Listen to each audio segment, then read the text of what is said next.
আসসালামু আলাইকুম, আমি আরিফুল ইসলাম। আজকে এটা কোনো বাইকের ভিডিও না, আপনারা দেখতে পাচ্ছেন নতুন 20 টাকা বাংলাদেশে। তো এই টাকাটার ভিতরে কথা হচ্ছে এটা না, টাকাটা দেখেন আগে ভালোভাবে।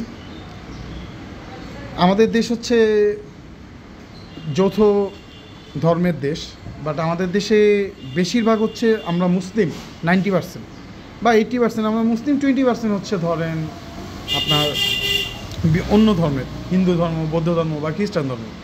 তো এইখানে এই যে 20 টাকার নোটে দেখেন, নতুন 20 টাকার নোটে এটা কী লেখছে, এটা হচ্ছে কান্তজিও মন্দির দিনাজপুর। এই পিঠে হচ্ছে এই মন্দিরের ছবি দেওয়া 20 টাকার নোটে।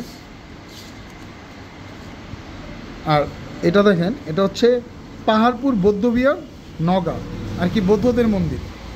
তো একটা ইসলামিক দেশে, তো আমাদের দেশ ইসলামিক দেশে ধরা হয়, তো একটা ইসলামিক দেশের টাকাতে আপনার বৌদ্ধ মন্দির দিল, হিন্দুদের মন্দির দিল, বাট এই জিনিসটা কি হয়, আমাদের মুসলমানদের কোনো চিহ্ন নাই টাকার মধ্যে। দেখেন 2025-এর একদম নতুন টাকা, এই যে সাল দেওয়া আছে 2025।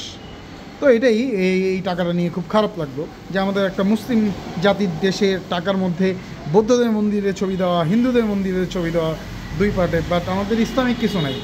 তো এই জন্যই এই ব্যাপারটা আপনাদের সাথে শেয়ার করা।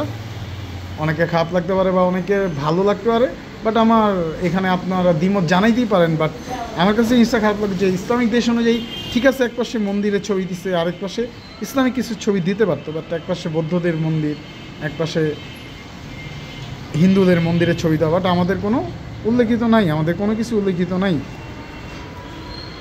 তো এই হচ্ছে অবস্থা। তো আগের টাকার এইখানে বিসমিল্লাহির রহমানির রহিম থাকতো অনেক পুরান টাকায়, এখন তো ওইগুলো নাই। ওইগুলা শেখ হাসিনা সরকার সংবিধান থেকে উঠায় নিছিল, বাট এই সরকার আইসাও নতুন টাকা ছাপাইতেছে, শেখ মুজিবের টাকা রাখবে না, ওইটাও ভালো কথা। বাট এই জিনিসটা আর কি আমার চোখে লাগবে, এই জন্য আপনাদের সাথে শেয়ার করা আর কি। আল্লাহ হাফেজ, সবাই ভালো থাকবেন।